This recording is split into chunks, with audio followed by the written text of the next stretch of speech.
Buenas tardes con todos y todas. Damos la cordial bienvenida a autoridades presentes, nuestros invitados, señoras y señores presentes. El Archivo Histórico Nacional, en el marco del Día Internacional de los Archivos, celebrando ayer 9 de junio, ha planteado la presente conferencia titulada Las Memorias de los Derechos Humanos, Huellas en los Archivos, un encuentro en el que hablaremos sobre la relevancia de la prueba documental para la protección y defensa de los derechos humanos. Recordamos a nuestros invitados que este evento se enmarca en el programa cultural denominado Archivo Valores de Identidad, con el cual el Archivo Histórico Nacional busca viabilizar a los archivos como sitios para fortalecer valores, ejercer derechos y reforzar sentidos de identidad. Dará inicio a la conferencia la magíster Alejandra Salazar, directora del Archivo Histórico, a la cual cedo la palabra. Bienvenidos.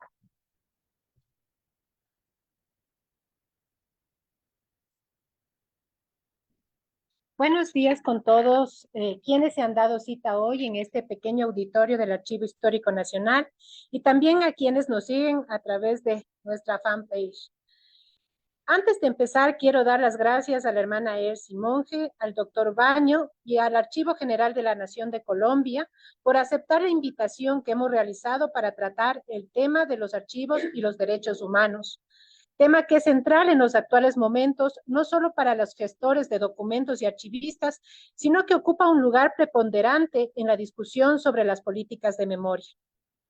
En Ecuador, la Comisión de la Verdad, creada en 2007, investigó hechos violatorios a los derechos humanos ocurridos durante el periodo 1984 al 2000 y emitió su informe 2 años después, en el que se registran 456 víctimas de violaciones de derechos humanos y 118 casos que han sido reconocidos por la Fiscalía General del Estado. Resultado de lo evidenciado en sus 5 tomos, en 2013 se promulgó la Ley para la Reparación de las Víctimas y la Judicialización de graves violaciones de derechos humanos y delitos de lesa humanidad ocurridos en el Ecuador entre el 4 de octubre de 1983 y el 31 de diciembre de 2008, que en la Disposición General Segunda dispuso la creación del Museo de la Memoria, dedicado a documentar y conmemorar a las víctimas de graves violaciones de derechos humanos y crímenes de lesa humanidad. Buenas tardes, quisiera corroborar que ahí se me escucha de manera correcta.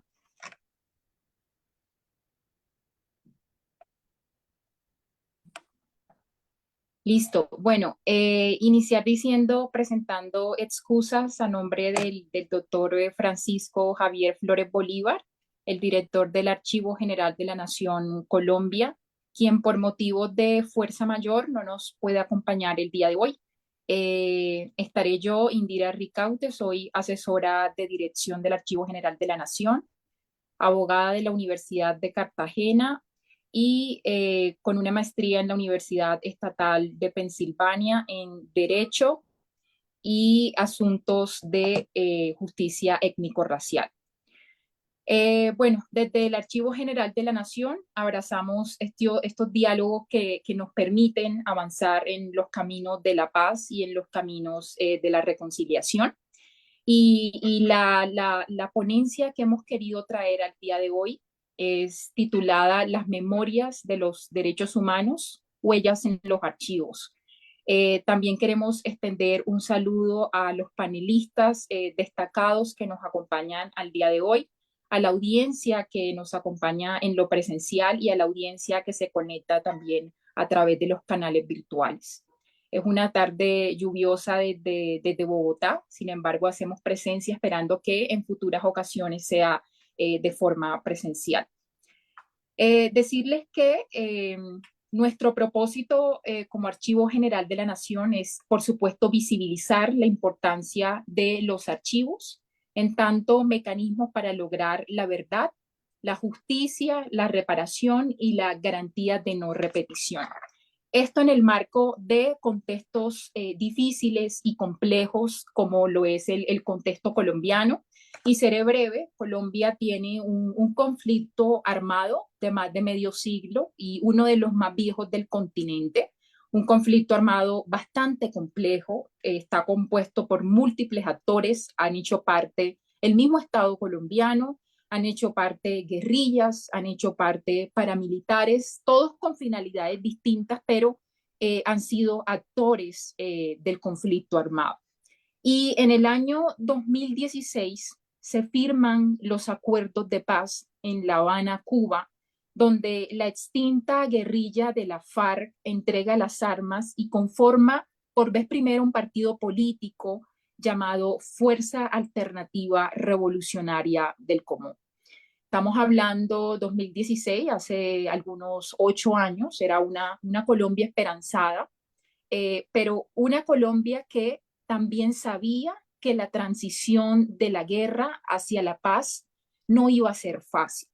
Y estamos hablando de una sociedad, en el caso colombiano, estamos hablando de una sociedad con más de medio siglo de violencia, es decir, más de 50 años de guerra, donde hubo y aún hay torturas, desmembramientos, homicidios selectivos, genocidios, etnocidios, de manera que el tránsito de la guerra hacia la paz se complejiza.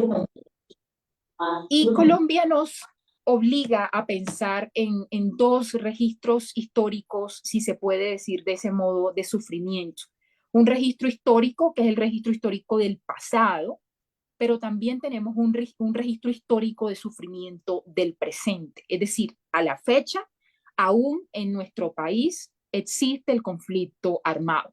En la actualidad tenemos conversaciones con el ELN, un grupo ilegal alzado en armas de las fuerzas paramilitares, pero también tenemos conversaciones con fracciones no desmovilizadas de la extinta FARC. De manera que no es posible hacer un tránsito a la paz cuando se mantienen escenarios de guerra. Y hay que decirlo, han sido a través de los años escenarios de guerra que han impactado desproporcionalmente a cuerpos racializados, es decir, cuerpos negros, cuerpos provincianos, cuerpos de mujeres, cuerpos de niños y cuerpos de pueblos indígenas. Es por eso que en Colombia siempre hacemos la diferenciación de manera muy respetuosa. Es distinto hablar de una experiencia de guerra desde Bogotá, que es la capital de Colombia, a hablarla de las provincias. Es distinto hablar de un hombre blanco de Bogotá que hablar de una mujer negra de los Montes de María, donde, dicho sea de paso, la guerra ha impactado de una manera desproporcional a los cuerpos racializados. Entonces, este ha sido el escenario en donde líderes sociales han trabajado y siguen trabajando en la defensa de los derechos humanos en todas las regiones de Colombia. Estoy hablando desde el Pacífico colombiano hasta el Caribe colombiano, hasta la península de Guajira, hasta los pueblos indígenas de la Amazonía. Y en este contexto de pasado de guerra, pero también un poco de presente continuo de situaciones de vulneraciones a los derechos humanos, donde ha habido, por supuesto, un esfuerzo con el nuevo gobierno impresionante para aliviar estas desproporciones en la violencia. Es en este contexto que los archivos y los registros se convierten en un mecanismo para garantizar los derechos de las víctimas, que son nosotros, no otros que la verdad, la justicia, la reparación y las garantías de no repetición.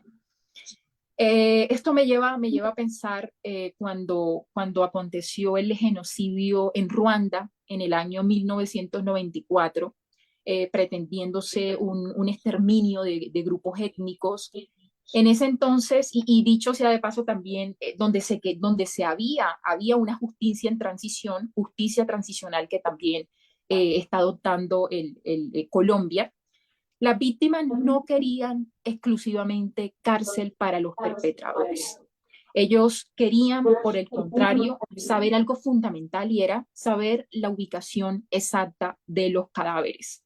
Obviamente esto no iba a ser, digamos, no era el fin a los problemas, pero sí decían ellos, era el inicio de la cura y el inicio de la reconciliación. Es así como en este contexto, el Archivo General de la Nación tiene, por ejemplo, un fondo documental en custodia, que es el Fondo Documental de la Comisión de la Verdad. Es un fondo documental grandísimo que abarca voces, testimonios, evidencias de todos los actores del conflicto armado. Y son esos archivos lo que a falta de testigos vivos, porque muchos de ellos ya murieron en la guerra, son esos archivos los que hablan y seguirán hablando. En contextos de justicia transicional, como es el caso colombiano, los archivos de derechos humanos constituyen la memoria histórica que de alguna manera es lo que nos hace a nosotros transitar el presente y poder construir futuro. Y es en este cúmulo de experiencias y lecciones aprendidas que el Archivo General de la Nación, en cabeza de su director Francisco Flores Bolívar, ha venido implementando un programa que a nivel personal me parece hermoso, y es el programa Archivos para la Paz, buscando también visibilizar las experiencias de organizaciones de la sociedad civil que justamente han trabajado en la defensa activa, en la protección de los derechos humanos. Hay que decir, hacer el parangón, que en Colombia el Centro Nacional de la Memoria Histórica, también una entidad del Estado, ha hecho un trabajo bien particular y bien, digamos, bien complejo a la hora de identificar archivos de derechos humanos que puedan contribuir a toda esta misionalidad de la paz, de la verdad, de la justicia, reparación y garantías de no repetición. Pero desde la AGN quisimos extendernos un poco en lo que nos toca o se nos responsabiliza como Estado. Y además pensamos desde el Archivo General de la Nación que es importante que esos archivos de resistencia y lucha también tengan un papel. Y es un poco lo que se quiere o lo que hemos venido haciendo con el programa Archivos para la Paz, un programa que pone de presente la resistencia que han tenido las comunidades étnicas, los pueblos indígenas, a través de las artes, de los saberes, de los emprendimientos, de la etnoeducación, y cómo esos espacios y esos fondos documentales, esos registros que a lo mejor son fotográficos o están en la oralidad, se constituyen también en un mecanismo per se de reparación histórica. Esto enmarcado, hay que decirlo, en la nueva, bueno, nueva, pero desde el año pasado apuesta del ministerio, un ministerio que ya no se llama Ministerio de la Cultura, como lo era hasta el año pasado, sino que se llama Ministerio, hoy por hoy, Ministerio de las Culturas, las Artes y los Saberes, entendiendo que Colombia es una nación pluriétnica y multicultural, compuesta no por una memoria, sino por muchas memorias.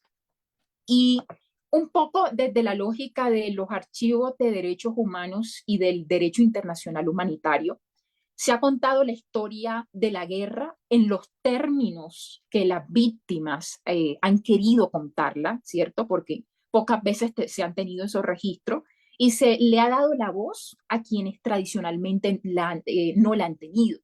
Pero con esta extensión del programa Archivos para la Paz, pasamos a un segundo momento donde se pasan a contar historias de lucha, de resistencias, y se trata aquí de enaltecer el saber guayú, enaltecer la mirada tairona y la de todos los pueblos indígenas y todos los pueblos afrocolombianos, que no son grupos minoritarios, sino componen el grueso, diría yo, de lo que constituye la nación colombiana. Decir, por último, que la Constitución Política de 1991, que es la Constitución que nos acoge, reconoce taxativamente la diversidad étnica y pluricultural de la nación, pero también la protege.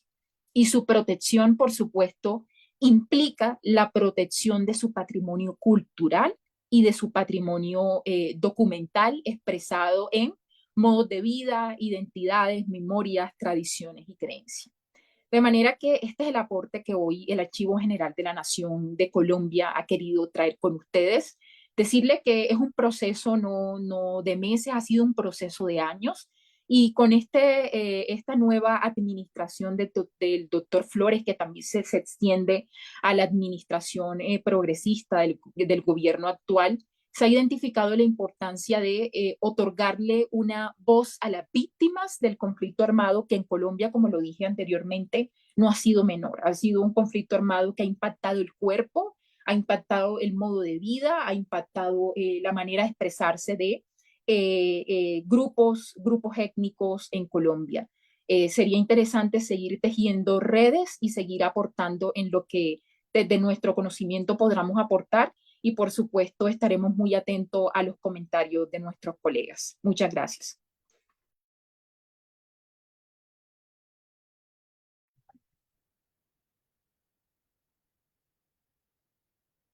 Muchas gracias a Indira Ricaurte, representante del Archivo General de la Nación de Colombia, quien nos ha contado sobre el contexto que actualmente se encuentra en Colombia con respecto a los grupos beligerantes, eh, particularmente las FARC y las ELN. Y en este contexto, los esfuerzos que ha hecho el archivo por otorgar una participación más amplia a las víctimas, sobre todo a través del programa Archivos para la Paz que nos ha mencionado. Más adelante, me imagino, habrán también preguntas sobre el desarrollo de este programa. A continuación, tendremos la participación de la hermana Elsie Monge, directora de la Comisión Ecuménica de Derechos Humanos, a la cual dirige desde 1981. La hermana Elsie Monge es además promotora de la creación del Frente Ecuatoriano de Derechos Humanos, y entre 2007 y 2010 presidió la Comisión de la Verdad de Ecuador, y de igual forma fue elegida presidenta de la Comisión de la Verdad de Honduras en los años 2010 y 2011. Desde 2013 se desempeñó como vicepresidenta de la Federación Internacional de Derechos Humanos y fue reelegida en 2016. Toda su vida ha sido dedicada a la causa de los derechos humanos, y es por esto que se ha considerado un referente a nivel nacional en este campo. Particularmente en los años 80, con el equipo de CEDU, tuvo que enfrentar la represión sistemática del gobierno, y acompañó a los familiares de personas torturadas, asesinadas y desaparecidas. Fue nombrada profesora honoris causa en la Universidad Andina Simón Bolívar en el año 2000 y obtuvo la condecoración Manuela Cañizares del municipio de Quito en 2003. Formó parte de la nominación 1000 Mujeres para el Premio Nobel de la Paz en 2005, entre otros reconocimientos. Fue declarada Mujer del Año en el 2005, y la Asociación de Editores de Periódicos AEDEP le otorgó el premio Las Libertades Juan Montalvo en enero de 2014. Tenemos el gusto de darle la palabra a la hermana Elsie.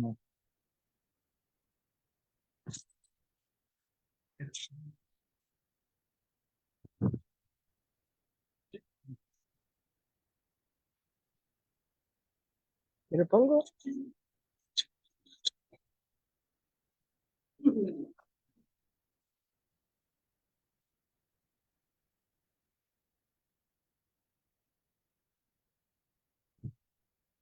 ¿Es este?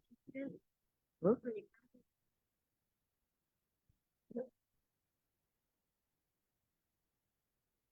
Más bien para que te miren aquí. Pero creo que ¿está bien así? No. Y tú puedes ir. Ya. Bueno, luego de resolver los problemitas técnicos, me complace compartir este tiempo con las personas interesadas en el aporte de los archivos para construir caminos de paz. Y agradezco mucho la invitación de los miembros del Archivo Histórico Nacional a participar en esta conferencia, que enfoca un tema especial, relevancia para la promoción, defensa de los derechos humanos y de la naturaleza, y la lucha contra la impunidad. Los archivos de organismos de derechos humanos en América Latina son fundamentales para las comunidades, las víctimas y el conjunto de la sociedad, pues dan cuenta de la lucha de resistencia y la búsqueda de memoria, verdad, justicia y reparación para que existan garantías de no repetir y también las posibilidades de paz, como decía.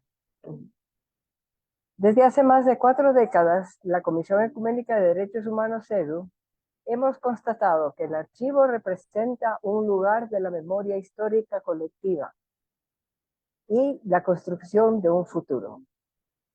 Se proyecta hacia una sociedad que comprenda que tiene el derecho a la verdad y el deber de no olvidar el horror de las violaciones de los derechos humanos. Los documentos del archivo dan testimonio del daño ocasionado a las víctimas y en muchos casos también identifican a los perpetradores de tales vulneraciones. Son un legado de memoria para quebrar el silencio y el olvido y abrir brechas en el muro de la impunidad. En este sentido, Javier Giraldo, jesuita, defensor de los derechos humanos de Colombia, señala: el olvido constituye una agresión más contra las víctimas. No puede ser leído sino como aceptación, tolerancia o connivencia con los crímenes que destruyeron su vida, su dignidad y negaron todos sus derechos. Quiero compartir brevemente la experiencia de trabajo con archivos desarrollado por la CEDU. El archivo y el centro de documentación fueron creados en 1984. Su vasto fondo documental e información sistematizada contó con la herramienta archivística del Tesauro de la UNESCO.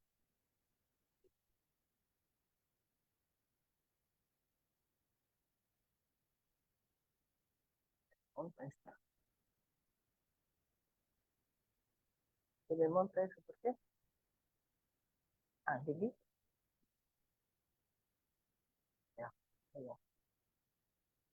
Ya, perdón. Digo que el Tesauro de la UNESCO fue el instrumento para la creación de nuestra sistematización de las denuncias en el banco de datos, que cuenta con 15.000 denuncias registradas a partir de 1983. Estimamos que el arduo trabajo y el rigor en el tratamiento de los datos aporta a la caracterización de los graves atropellos a los derechos humanos en el Ecuador. Como dice el tema que me han solicitado abordar aquí, las víctimas en los documentos, ellas son ciertamente la base importante del archivo de la SED. Documentar las denuncias y preservar la memoria viva con sus rostros de dolor, de resistencia, de coraje y búsqueda de la justicia, así como sus contextos, surge del compromiso con una causa y la experiencia de acompañamiento y solidaridad. Principalmente implica escuchar testimonios, recoger y sentir lo vivido por las personas, no solo recabar los datos de los hechos que ocurrieron. Se busca que las víctimas se sientan que son personas, no son una estadística. Que sus testimonios contribuyan a restituir la verdad, enfrentar el miedo que tiene la persona para hablar de su traumática experiencia. Así, con su relato, dan consistencia a la denuncia de la arbitrariedad y el dolor sufrido. Y son fuente fundamental para conocer lo sucedido, luchar contra la impunidad para que nunca más se repitan estas cruentas violaciones de derechos humanos y de la naturaleza. El potencial material, simbólico y funcional del archivo significa una evidencia del sufrimiento humano de las víctimas que trae a la memoria, entre otros hechos, arrestos arbitrarios, incomunicación, humillación, torturas físicas y psicológicas desaparición forzada, ejecuciones extrajudiciales y más. Pero también significa una alerta a los aparatos y mecanismos de los victimarios y su adiestramiento, que hacen posible el cometimiento de estas atrocidades. Con el paso del tiempo, vemos que la relevancia de documentar la experiencia humana y social y el nexo con la memoria colectiva. El material archivístico es importante con relación a las luchas sociales, las movilizaciones de los pueblos y nacionalidades, la represión, el uso de la intimidación y la criminalización de la protesta social. La autenticidad y fiabilidad de los documentos han permitido ser enfocados hacia la demanda de justicia como pruebas en procesos judiciales. En los casos graves que no se logra resolver en el país, acudimos al Sistema Interamericano de Derechos Humanos y de las Naciones Unidas. Y se han obtenido varias sentencias de casos emblemáticos como la desaparición forzada del escritor Gustavo Garzón, o acuerdos de reparación, entre otros, los de Consuelo Benavides y los hermanos Restrepo. En este caso, por primera vez, el Estado ecuatoriano reconoció que fue un crimen de Estado.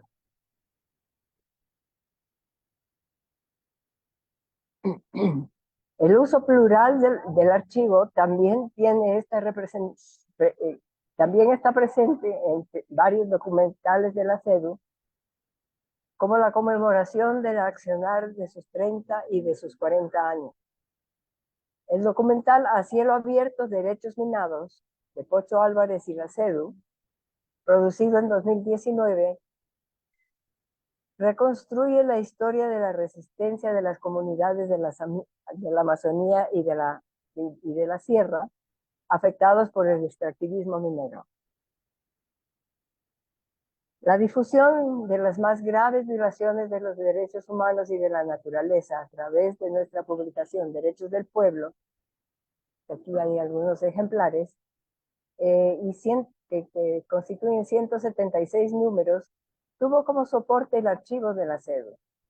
Además, en estos boletines bimestrales se analizaban temas de derechos económicos, sociales y culturales, para darles la misma importancia que los derechos civiles y políticos, porque se piensa cuando se habla con la gente de derechos humanos, siempre es el asesinato, la desaparición forzada, la tortura y ese tipo de graves violaciones a los derechos civiles y políticos, como que los económicos, sociales y culturales no tuvieran el mismo peso. Yo creo que hemos avanzado en ese ámbito de ver la totalidad e indivisibilidad de los derechos. Y esto está ligado también a la Convención de Viena, donde desde el sur hubo un movimiento muy fuerte para dar la importancia a los derechos económicos, sociales y culturales que son más colectivos. Bueno, de igual forma, la información archivística sirvió de sustento por varios libros como Desalojos y Despojos de 1991, que es un análisis esclarecedor de los conflictos de tierra violentos denunciados en la CEDU durante 7 años. A mí también me torturaron, también de 1991, es un análisis esclarecedor de los, fue una muestra de varias declaraciones de personas torturadas en Ecuador por ciertos elementos de la Policía Nacional y las Fuerzas Armadas. Una contribución para crear conciencia acerca de la necesidad de erradicar no solo la tortura, sino toda forma de uso abusivo de la fuerza en contra de las personas. El libro Abril Bombas Mil, la represión desde el poder, trata de recuperar la memoria viva de los hechos de 2005 y la represión violenta desde aparatos de seguridad del Estado que causó varios atropellos, como la muerte por asfixia del fotógrafo Julio García. Esto aquí frente a la Alameda, que aún, este caso aún queda en la impunidad.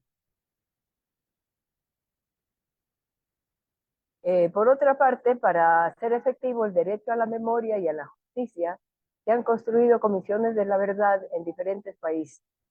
Su objetivo es investigar los hechos de graves violaciones de derechos humanos con la finalidad de que las instancias judiciales desarrollen los procesos jurídicos que conduzcan a una sentencia. Es decir, que las comisiones de la verdad no tienen una función judicial, jurídica, sino más bien de documentar los hechos para brindar a la Administración de Justicia que proceda con los casos.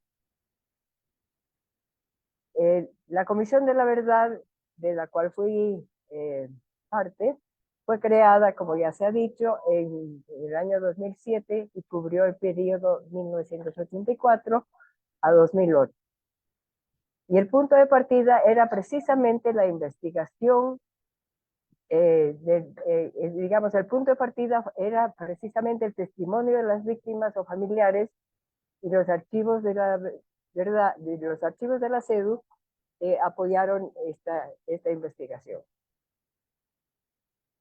El informe Sin Verdad No Hay Justicia, ya se dijo también, fue presentado en Quito en julio del 2010, o sea, 3 años más tarde, y contiene 118 casos y 456 víctimas, y hasta la fecha se han logrado 6 sentencias.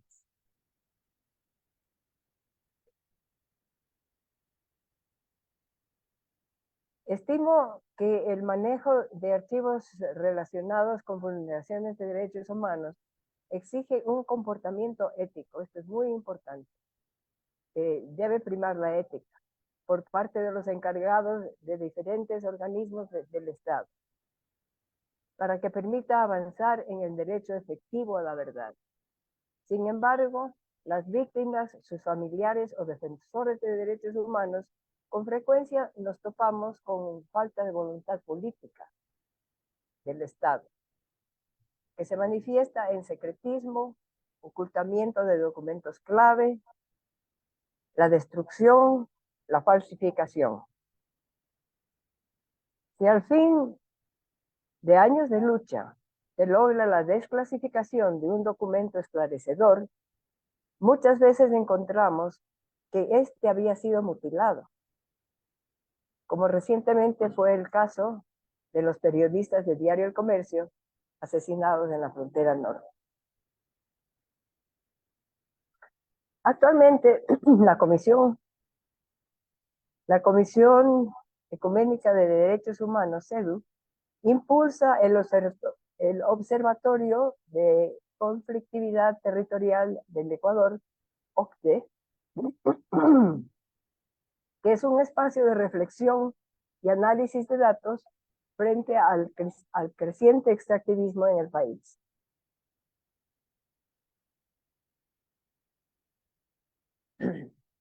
El punto de partida es el registro de casos violatorios de derechos humanos y de la naturaleza, procesos en que participan las comunidades de Esmeraldas, Santo Domingo de los Áchiras, Bolívar, Cotopaxi, Imbabura y Orellana, en las que la CEDU ha tenido una importante trayectoria de acompañamiento y solidaridad. El objetivo principal es mejorar las condiciones de las personas y las comunidades en territorio frente al conflicto, dotarles de herramientas para enfrentar esta problemática. Con este fin, se apostó por la aplicación de la metodología inductiva, o sea, centrada en las necesidades de las personas, en la defensa de derechos. Se refleja en las líneas de tiempo de la página web, de su página web del OCDE, observatorio sobre los casos. Y estas líneas de tiempo, por ahora, son del caso Furukawa, Las Naves, Las Pampas y Palo Quemado, INTAC, y también del decreto 7554 relativo a la imposición de la consulta ambiental. Próximamente estarán disponibles las líneas de tiempo de Dulcepamba, Cuenca del Río Cayapas y San Javier en Barranquilla. Finalmente, siguiendo el compromiso de guardar la memoria de nuestro país, el equipo del Observatorio de Conflictividad de Ecuador, OCTE, junto a miembros del FEP y del INRED, están elaborando un informe de la vulneración de derechos humanos a partir de la declaración del conflicto armado interno a inicios de 2024. Muchas gracias.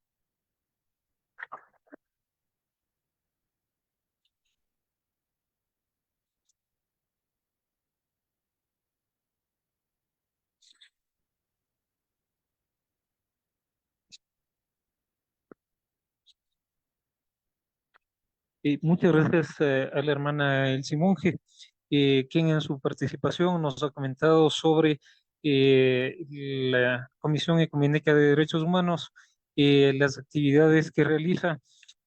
También mencionó sobre las publicaciones, sobre algunas de las publicaciones y también de los tipos eh, de casos eh, que he abordado y del apoyo a las víctimas y a la sociedad, ¿no? Ha establecido sobre todo una vinculación entre los derechos humanos y los derechos económicos, sociales y culturales que debe tener una sociedad. También algo muy importante que se mencionó fue que la lucha por los derechos humanos y por rescatar la memoria de los casos, aparte de ser un apoyo para las víctimas, es una alerta para los victimarios y en este sentido, pues, colabora con que no se pueda, se evite su repetición. Nuevamente, muchas gracias a la hermana Elsie Monge.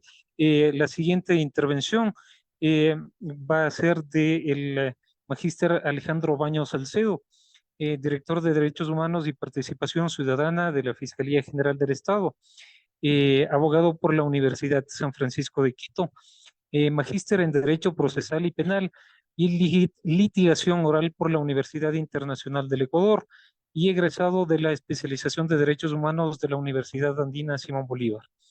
Actualmente es director de Derechos Humanos y Participación Ciudadana, que tiene adscrito el equipo especializado técnico de seguimiento de casos de violencia de género de la Fiscalía General del Estado y además es coordinador de la Unidad Especializada de Investigaciones de Uso Ilegítimo de la Fuerza de la misma institución.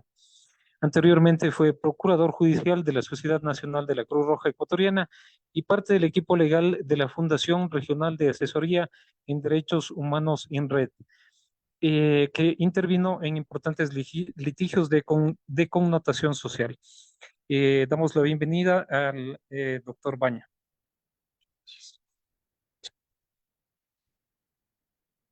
Muchas gracias. Buenas tardes con todas y todos, en especial a la hermana Elsie Monge, quien me acompaña en este panel y quien hoy he tenido el gusto de compartir esta importante temática, esta importante línea de trabajo cuando se tienen investigación de graves violaciones a los derechos humanos.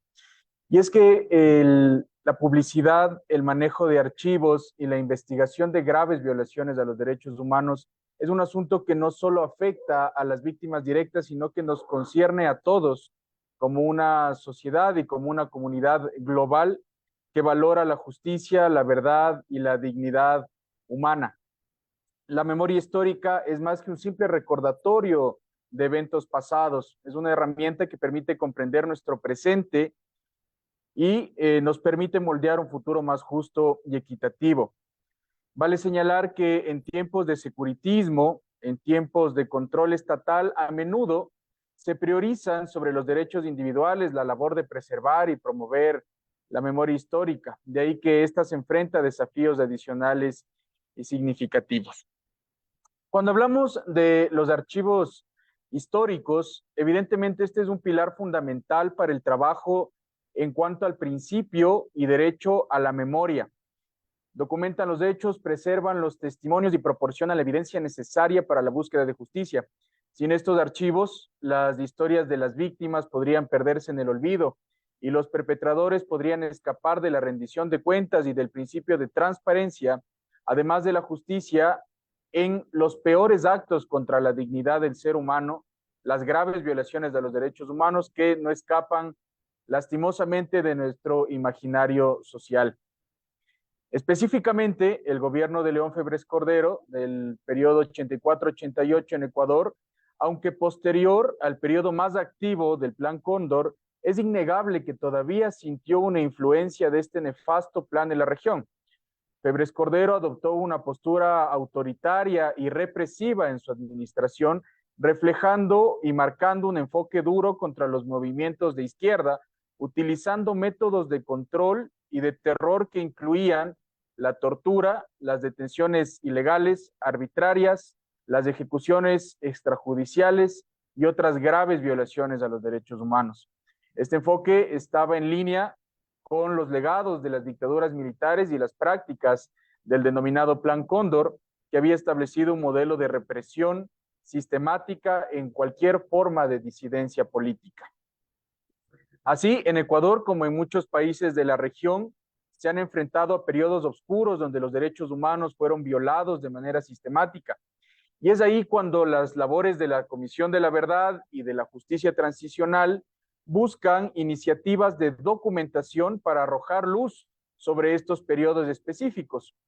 Una en particular que, aprovechando estos espacios, me permito recordar, y que la hermana Elsie Monge ya lo hacía. En cuanto al informe de la Comisión de la Verdad, un conglomerado de otros documentos, de soportes documentales recabados también por la sociedad civil que sirvieron para dar una luz importante en la investigación y en la judicialización de graves violaciones a los derechos humanos. En concordancia y en avance a este primer hito de búsqueda de documentación, la Fiscalía General del Estado en el año 2013 buscó también generar soportes documentales que permitan la investigación y la judicialización de graves violaciones a los derechos humanos. El 28 de febrero del año 2013, el fiscal Andrés Cabrera, de la Dirección de la Comisión de la Verdad y Derechos Humanos, solicitó como un acto urgente el allanamiento e incautación de la información depositada en el Archivo Provincial de la Policía Judicial de Pichincha y en el archivo de la Dirección Nacional de la Policía Judicial, ubicadas en Santa Prisca y Manuel Arrea de la ciudad de Quito. La búsqueda principal y como se motivó la solicitud era encontrar información de aquellos denominados casos especiales, entre comillas, y la búsqueda de información sobre unidades de policía especiales que hasta el momento eran negadas como existentes por los miembros de la Policía Nacional en ese tiempo. Más de 500 soportes documentales, para ser específico 560, divididos en 4 bloques de indicios, fueron recuperados por personal de la Fiscalía General del Estado y llevados a seguir el procedimiento que corresponde a través del Departamento de Criminalística. De ahí en adelante, cada labor de limpieza, evaluación, clasificación, conservación y digitalización de la información ha sido un ejercicio por preservar la memoria. Se destaca la labor de esta institución, incluso la que nos hoy acoge, el Archivo Histórico Nacional, como ha acogido las páginas de este cruel capítulo de nuestra historia. Parte de esta interdisciplinaria labor por reivindicar la memoria y la verdad a través de los archivos está también en el trabajo de peritos y fiscales.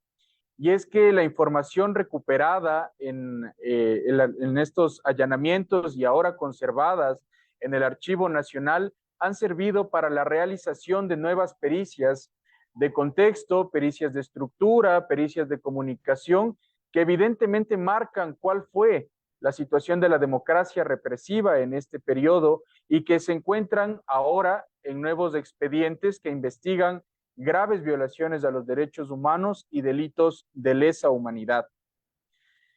Y, por supuesto, planteando hipótesis investigativas que buscan la no impunidad y que buscan la judicialización de estos casos. Vale decir que esfuerzos como el informe de la Comisión de la Verdad del año 2010 y la justicia transicional están encaminados finalmente a la judicialización, de los cuales 14 de esos casos del informe de la Comisión de la Verdad han sido judicializados y muchos de ellos se encuentran en espera de audiencias que en ocasiones dependen de plazos ajenos al ámbito estrictamente judicial y que en otras ocasiones dependen del timing que se tiene para generar procesos de reivindicación social o disminuir procesos de reivindicación tomando en cuenta situaciones de securitismo e inseguridad que pueden ser innegables. Ahora bien, la memoria histórica no solo es un acto de recordar, es también un acto de justicia. Al mantener viva la memoria de las graves violaciones a los derechos humanos, no solo honramos a las víctimas, sino que también se envía un mensaje claro de que estos crímenes no serán tolerados ni olvidados, mucho más aquellos que se puedan cometer potencialmente en la mala utilización del uso de la fuerza. Y es que a través de la memoria se puede confrontar y sanar las heridas del pasado. Los archivos históricos proporcionan una base objetiva y verificable que ayuda a contrarrestar la negación y la manipulación de los hechos. Este es un paso esencial para la reconciliación tan promovida por estos procesos que ya lo hablaba quien me precedió en la palabra desde Colombia, desde la justicia transicional, y que permite a las víctimas y a sus familias de encontrar la verdad y con ella una forma de cerrar un doloroso proceso para sus vidas. Vale señalar que la labor de preservar la memoria se vuelve aún más crucial y al mismo tiempo difícil en tiempos de securitismo. En un contexto donde la seguridad es priorizada, la transparencia y el acceso a la información pueden verse comprometidos. Los gobiernos, en muchas ocasiones, en su afán por proteger la seguridad nacional, pueden imponer restricciones severas y limitaciones inconstitucionales en ocasiones a el manejo de la información. La desconfianza y el miedo pueden llevar a la censura y a la manipulación de los hechos históricos, lo que constituye per se una violación a los derechos humanos, que acompañada a la grave violación a los derechos humanos se constituye en un campo de cultivo complejo para la protección de los derechos civiles y políticos y derechos económicos, sociales y culturales. Otro componente importante para la memoria histórica y los archivos relacionados con la memoria histórica es la educación y la prevención. La memoria histórica tiene un papel crucial en la educación cuando, al enseñar a nuevas generaciones sobre los horrores del pasado, les damos herramientas para poder reconocer y resistir a las injusticias en el presente. Los archivos históricos deben ser asequibles y utilizados como recursos educativos para garantizar que las lecciones aprendidas no se pierdan en el tiempo junto con otras iniciativas como los museos de la memoria. La Corte Constitucional en el año pasado emitió un importante precedente en cuanto a la aplicación del principio de la memoria, indicando que no es suficiente un museo digital, sino que es importante la reivindicación de lo físico, de espacios físicos, para poder recordar y que estas situaciones no puedan volverse a dar. Parte de esta resolución tuvo que ver con la inaplicabilidad por parte del Estado central en cuanto a la ley para la reparación de las víctimas y la judicialización de graves violaciones de derechos humanos y delitos de lesa humanidad ocurridos en el Ecuador entre el 4 de octubre del 83 y el 31 de diciembre del 2008. Y por la trascendencia del estándar, me permito citarlo. Así, esta Corte observa que la obligación contenida en la norma impugnada se fundamenta en el derecho a la reparación que tienen las víctimas de graves vulneraciones de derechos humanos y como tal comprende una obligación estatal que debe ser asumida de forma cabal a fin de garantizar este derecho en los casos concretos, recuperando y dignificando la memoria de quienes fueron víctimas, pero también con la finalidad de que situaciones similares no vuelvan a ocurrir en la historia del Ecuador. Es decir, tiene una dimensión que atañe a la sociedad en su conjunto. Crear, construir y promover espacios de reivindicación de la memoria y de derechos, además de la democratización de la información, en donde los archivos de la memoria, archivos del terror, archivos de la represión, como han sido llamados en la región, tengan un espacio decisivo en la construcción del imaginario de una sociedad, en general de la memoria colectiva. Son obligaciones nacionales presentes incluso en el informe de la Comisión de la Verdad, en el tomo 5, en cuanto a las recomendaciones y conclusiones que se tuvieron a través de ese informe. Desde ahí ya se promovía la creación de un archivo de la memoria que en este momento se encuentra trabajándose en el Archivo Nacional, pero que aún falta mucho por hacer en favor de las víctimas y de aquellas graves violaciones a los derechos humanos. A modo de conclusión, me permito indicar que la memoria histórica, a través de los archivos en el contexto de las graves violaciones a los derechos humanos que el Ecuador ha tenido que vivir, es una piedra angular para la justicia, la reconciliación y la prevención de nuevas vulneraciones a los derechos humanos. Es nuestra responsabilidad colectiva asegurar que las voces de las víctimas no sean silenciadas y que las lecciones del pasado se mantengan vivas para guiar nuestras acciones futuras. Recordar no solo es un acto de retrospección, sino un compromiso con el presente y el futuro. Es a través de la memoria que honramos a los que sufrieron y reafirmamos nuestro compromiso con los principios de dignidad, de justicia, humanidad y no impunidad.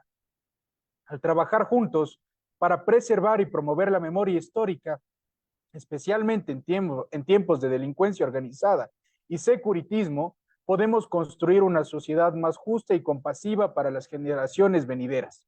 Gracias.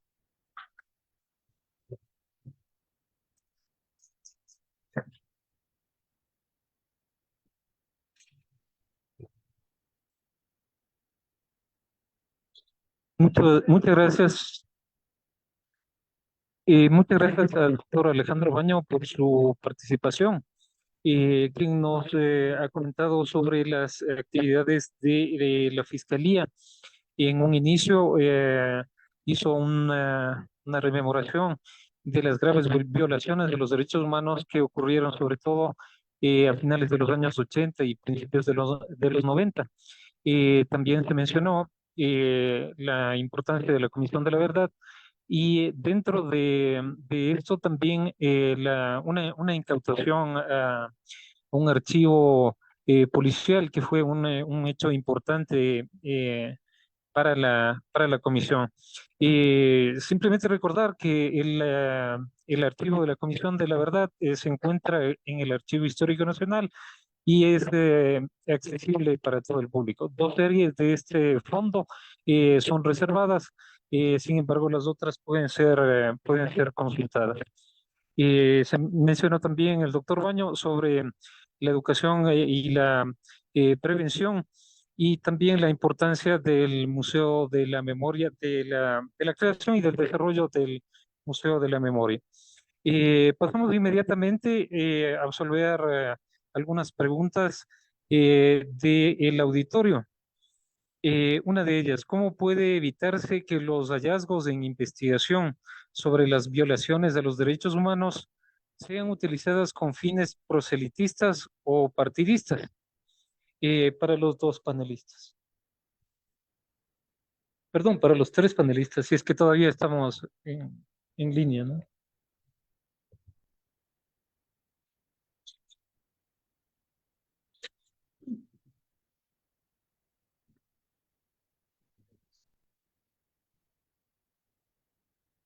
Es, es difícil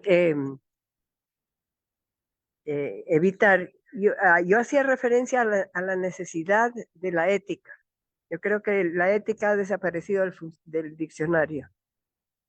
Y es importante porque la tendencia es, y eso es lo que nos lleva a tener la situación actual, defender intereses individuales o de grupo y la corrupción que también impera, impide el uso efectivo de estas denuncias. Digamos, las denuncias tienen que ser un camino al esclarecimiento de los hechos para lograr justicia y reparación. Pero lastimosamente muchas veces se desvían por estos intereses. Yo creo que tenemos que hacer toda una reconstitución del hombre nuevo y la mujer nueva que se base en la ética.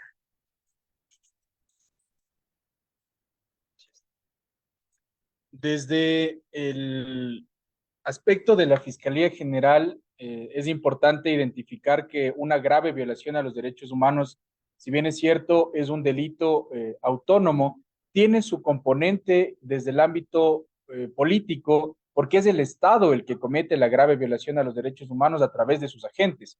Entonces, es innegable que siempre habrá un componente detrás en el ámbito político, en el ámbito gubernamental, pero lo importante es que a nivel técnico fiscal, el funcionario encargado de hacer cumplir la ley, en este caso el funcionario fiscal, se abstraiga de aquellos perjuicios que podría existir en el contexto de la utilización de la información para aplicarla de la mejor manera y desde la forma técnica.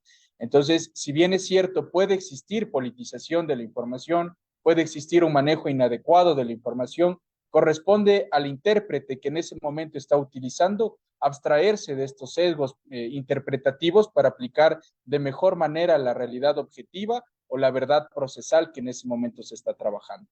Entonces, creo que es imposible que exista un sesgo por la misma naturaleza de la investigación, pero corresponde a quien está trabajando con esa información lograr encontrar un punto medio.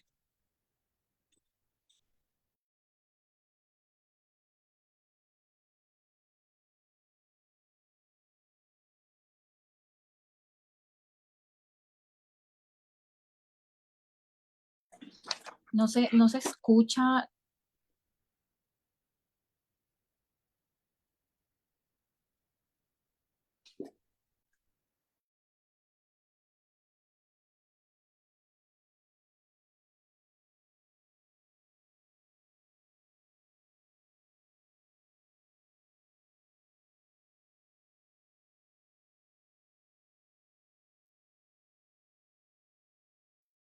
Indira, y le extendemos una pregunta. ¿Cómo puede evitarse que los hallazgos en investigación sobre las violaciones de los derechos humanos sean utilizadas con fines proselitistas o partidistas? Listo, muchas gracias. No les escuchaba, pero ahora sí tengo el sonido.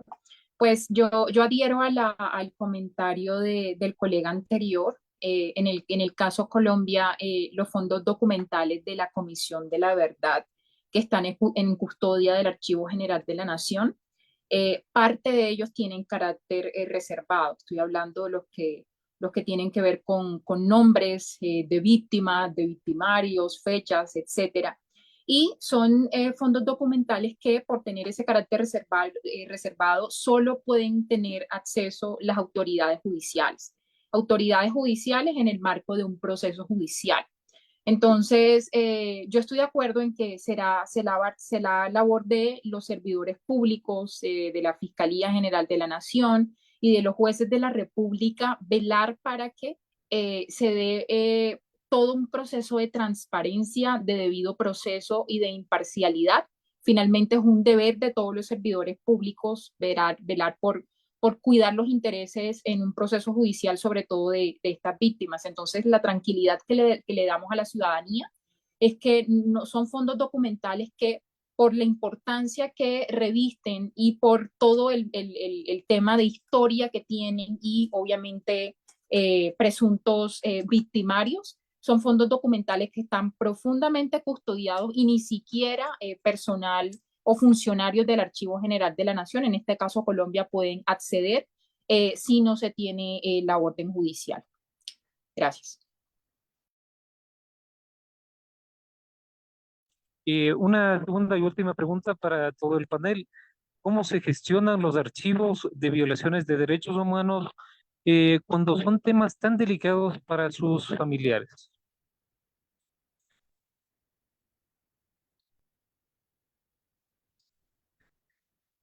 Bueno, creo que la primera premisa para trabajar con la publicidad de documentos es que no debería existir una limitación al acceso a la información, salvo la dignidad de las víctimas de estas graves violaciones a los derechos humanos. Entonces, el primer tratamiento que existe es poder tener un acceso general y ya desde el ámbito archivístico mucho más técnico, la idea es una clasificación, al menos cronológica, que permita una ubicación a nivel procesal, a nivel específico de la Fiscalía General del Estado.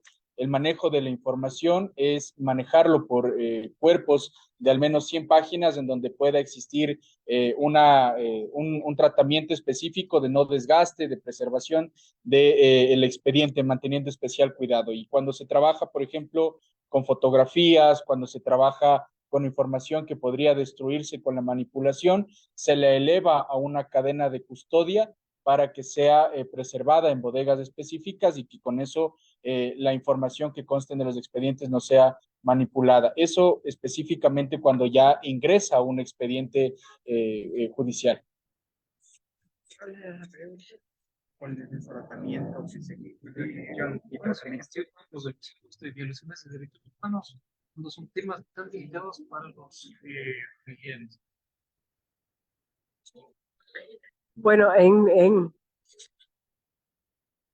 ¿sí se oye? Perdón. El tratamiento que ha dado el Centro de Documentación de la CEDU y el manejo del banco de datos es que hay parte de la información que es confidencial, que eso pues no está abierto al público. Y cuando alguien quiere información sobre un caso, primero se revisa que no haya información muy sensible que afecte a la víctima, porque como ya dije anteriormente, la principal cuidado que tenemos es proteger a la víctima. Y sin permiso de la víctima no podríamos dar información sensible.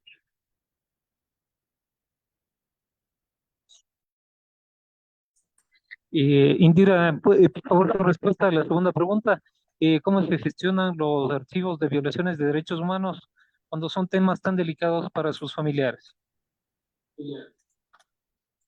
Claro que sí. Bueno, como lo comentaba anteriormente, digamos, el Archivo General de la Nación en Colombia recibió hace un par de años el Fondo Documental de la Comisión de la Verdad.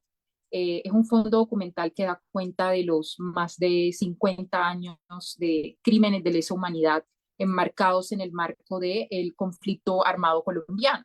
Y por supuesto que en el marco de este fondo documental encontramos testimonios, encontramos todo un proceso de documentación y registros que dan cuenta de posibles perpetradores de un delito, de un tipo penal. Asimismo, tenemos una documentación importante allegada por la Jurisdicción Especial para la Paz, en donde se da cuenta de algunos procesos importantes, sobre todo por parte de organizaciones de la sociedad civil, que de alguna u otra manera han dado registro acerca de lo cometido en tiempos de guerra. Yo pienso que, y siguiendo la línea con los colegas, y veo que es algo común en últimas porque son los mismos principios constitucionales y del derecho los que nos cobijan, son fondos documentales donde se respeta, es decir, hay información que es reservada y es clasificada. Si bien se podría decir que digamos, el informe final de la Comisión de la Verdad, no hay futuro sin verdad, en el caso Colombia así se denomina, está publicado y se puede encontrar en la página web de la Comisión de la Verdad, de la Jurisdicción Especial para la Paz, del mismo Archivo General de la Nación.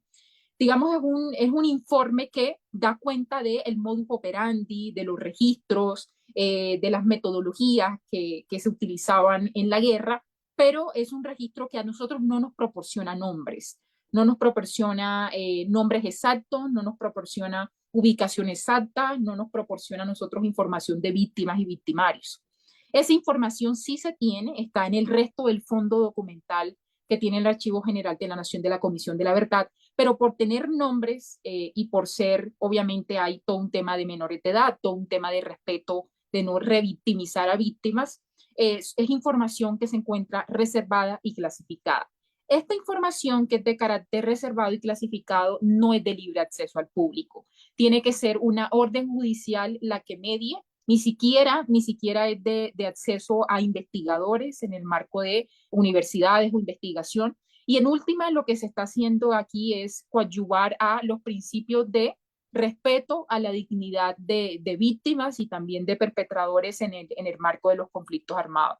Entonces, este grosso modo el tratamiento que se da, obviamente pasando por un tema de permisos, incluso la información pública para acceder a las salas de consulta del Archivo General de la Nación. Gracias. Muchas gracias, Indira. Concluimos entonces este encuentro, estas conferencias sobre la memoria de los derechos humanos, huellas de los archivos. Es muy difícil concluir, compilar todo lo que se haya dicho, toda la información que hemos recibido, todos los datos y los contextos que se han citado han sido muy enriquecedores, en lo personal también, porque soy muy cercano pues a esta problemática de los derechos humanos. Podríamos concluir simplemente que hay una